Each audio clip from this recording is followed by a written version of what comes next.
Hello everybody, today is April 22nd, 2023, and this is my experiment investing $1 a day in 10 different cryptocurrencies and $1 a day in 55 different dividend stocks. Now you see this dotted white line, that's the start of the day, and you can see all of a sudden it's been kind of going up.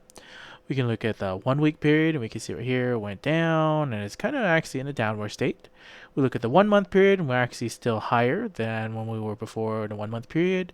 Look at the 3 month period, and you can see it's actually been steadily and very heavily declining. Now, why has it been declining?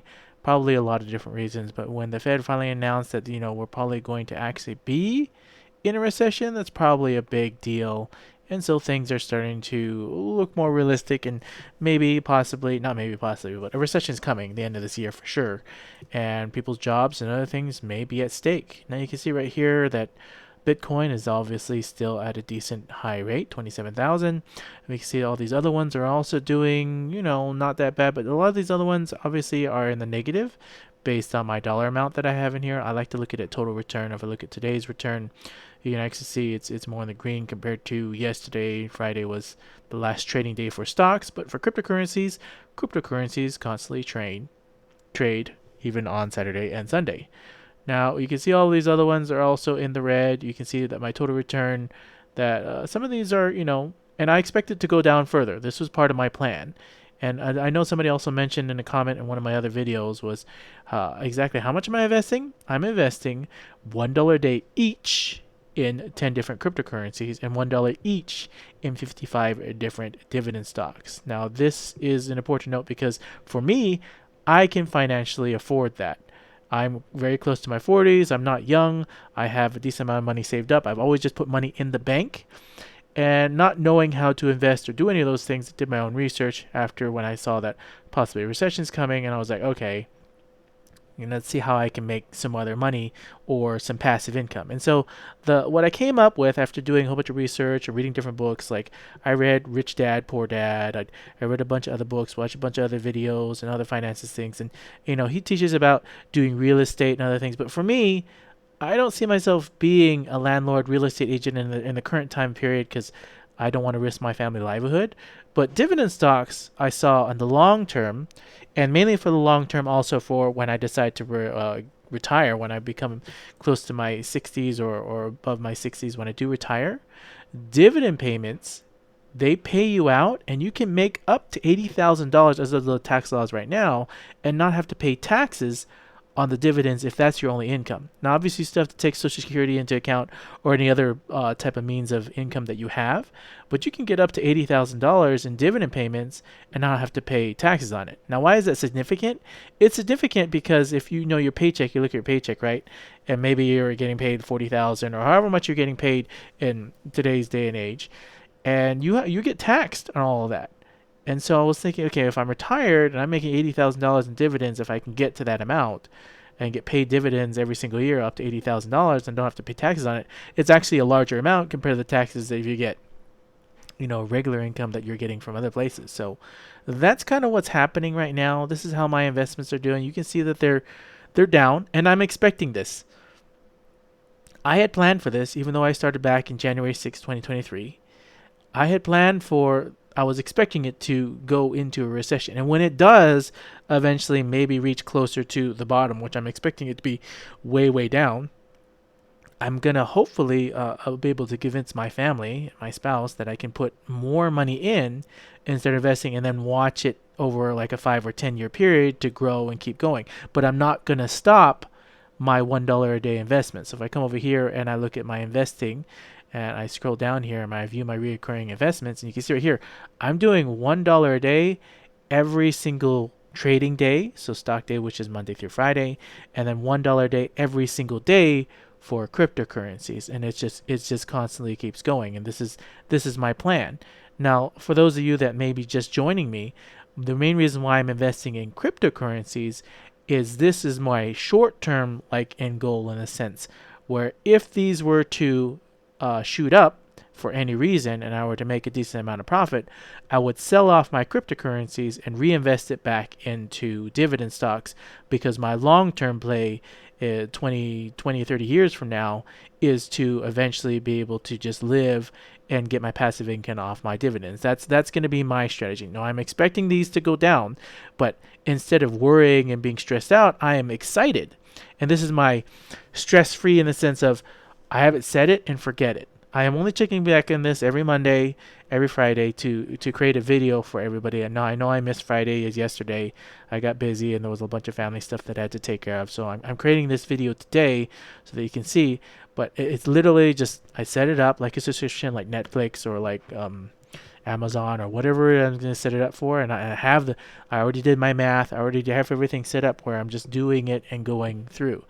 Now, the main reason why I also have this video or my channel, why it's called $1 a day, is maybe your finances don't fill in or fit with the same amount that I'm investing. Yes, I'm investing basically $65 every weekday, and I'm investing $10 a day every weekend.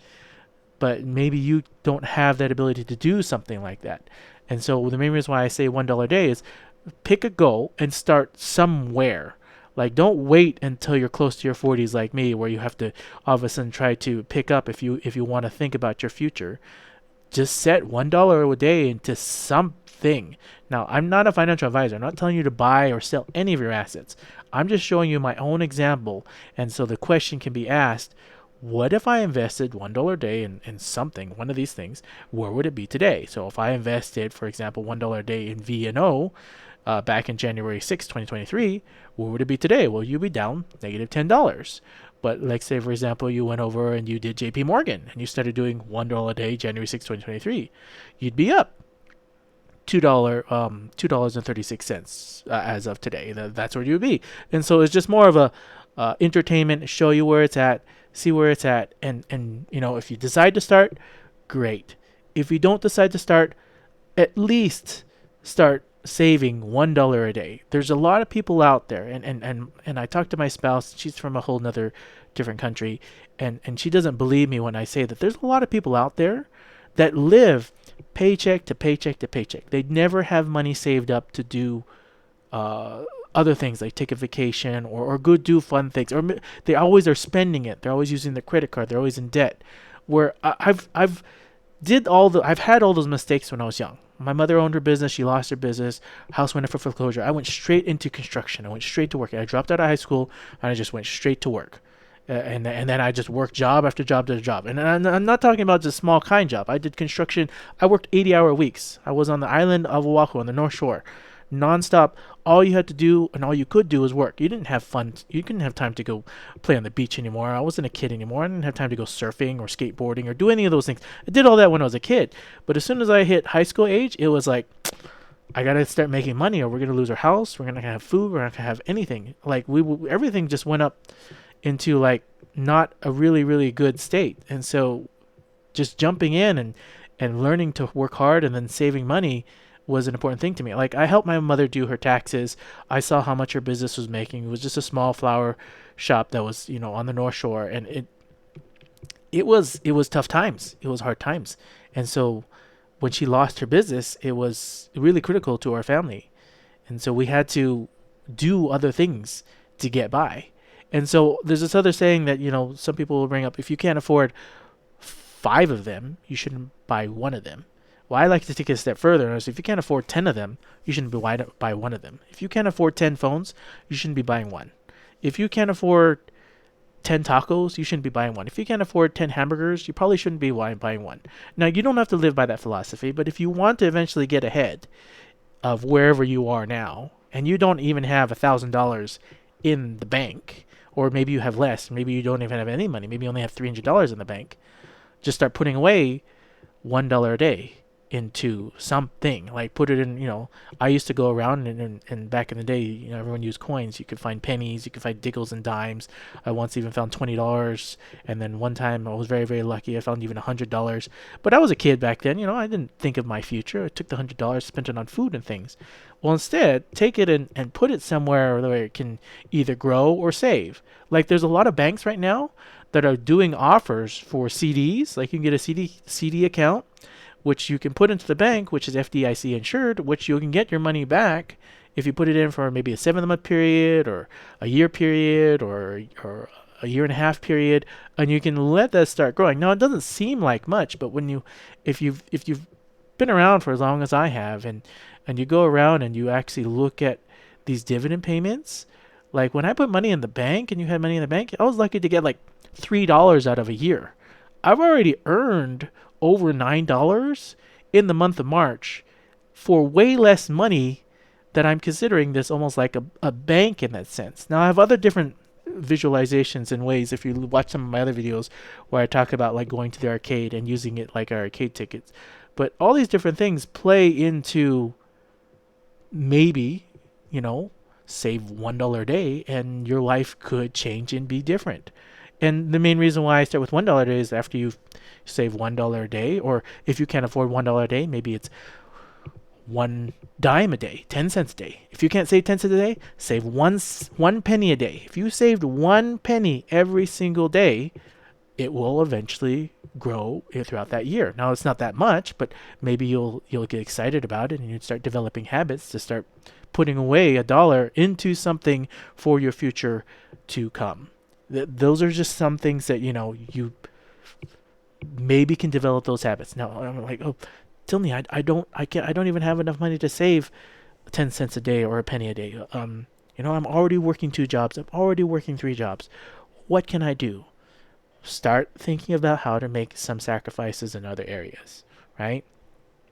Maybe it's electricity you're using. Maybe it's the water you're using. Maybe you have a car. Do you really need that car? And when I say, do you really need that car? When I had to work and I worked in construction and I eventually got an electrician job, I have some stories about that too. I bought a car, but that car was a lemon car. I tried to fix it many times, but it just kept breaking down. So I had to walk to work 5 miles from the North Shore, basically one side of the island on the North Shore, walk 5 miles to work carrying my tools to go to work, and then I have to walk 5 miles back home carrying my tools because I didn't even have enough money to catch the bus. When you're in those type of situations, you start thinking to do other things. Now, I know I also mentioned, Rich Dad Poor Dad. He's not telling you to go and do real estate and other things like that. Those people that are rich, they're telling you to think outside the box and think for yourself. Do whatever it takes for your situation and start thinking. Like if you, and I'm sorry if I'm going to spoil this book for some people, but if you haven't, it is a good book, but learn from it. Don't try to copy what he did. Learn what he did to become successful. And one of the most key stories that comes out is his rich dad. He tells him to basically work for free. And I did the same things too. Work for somebody for free and put your full effort into it, and then start thinking outside the box of when you're working for free. How do I make money out of this, doing this labor for free? Most people are always like, oh, paycheck to paycheck to paycheck. Stop worrying about the paycheck and start thinking about, here's my situation. What can I do to get out of it? What are the things that I can do? What skills can I invest in myself to get ahead? Most people don't think of the invest in myself to get better. People are just always worried about, the money, make more money. I just got to make more money. If you invest in yourself and you do a good job, whether you're at work or whether you're an entrepreneur or whether you're doing things outside, when you do a good job, wealth and opportunity will come your way. And another great lesson that I've learned too, which I've totally messed up so many times, when opportunity comes knocking on your door, say yes. Don't say no, right? Oh, I don't want to switch to another job. And then you stick and you stay with it, and then you lost that opportunity. And I've done that so many times where I've accidentally said no. And now that I've learned, no matter what comes, if it's an opportunity and maybe not be something you really want to do, it's opportunity. Just say yes to it and go for it. Or maybe you don't want to. Maybe you're lazy. Maybe you're not motivated. Well, then you're going to be in the situation you're at where you don't have a $300 in the bank. Maybe you don't even have $1,000 in the bank, and you're just struggling to get by. Opportunity will come. Like my father-in-law, he came to come and live with me from the other country, and he's always like, oh, I want to go someplace else. I want to work. I says, give it time. Ask around. Tell people that you're willing to do whatever work it is, and opportunity will come. And then all of a sudden, a construction job landed, and he's making $150 a day today, more than he's ever made in his entire life. $150 a day every single day in construction. And he already made the mistake that he already bought a ticket to go fly to Hawaii because there's just farmers over there and he's going to go work for some farmers. But instead, he's working construction where we are now, and he's making $150 a day doing construction, and he's loving it. Now he's regretting buying the ticket to go to Hawaii because they're only going to pay him like $10 an hour, where here he's getting $150 a day regardless of how much they work. And he's like, whoa, this is a lot of money. So opportunity comes, just don't, be ready to say yes when it comes, and be willing to dynamically change when things come your way. Don't always just be like, oh, sit there and mope and mope and mope. The opportunity is there. Work is there. There's a lot of work that's needed. It may not be the work that you want, but opportunity is there, and you can always learn and gain something from it. A wise person once told me, my uncle's friend, my uncle's an orthopedic surgeon, his wife is a pediatrician, and they're very well off, I would say, and they have really well off friends too. What he told me one Thanksgiving dinner was, his friend told me, if you want to be successful in life, learn lots of skills, learn lots of trades, and do them well. And when you do that, the opportunity will always come. Like I've been a chef, been a construction worker, I'm a certified electrician.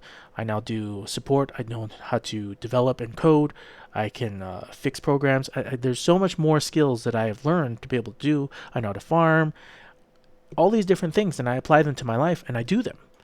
And then it's the same thing like riding a bike. If sometimes you get on a bike, you can go. Some people are really good at it, and sometimes if you get on a bike, then you're all tired out. But you still have that skill.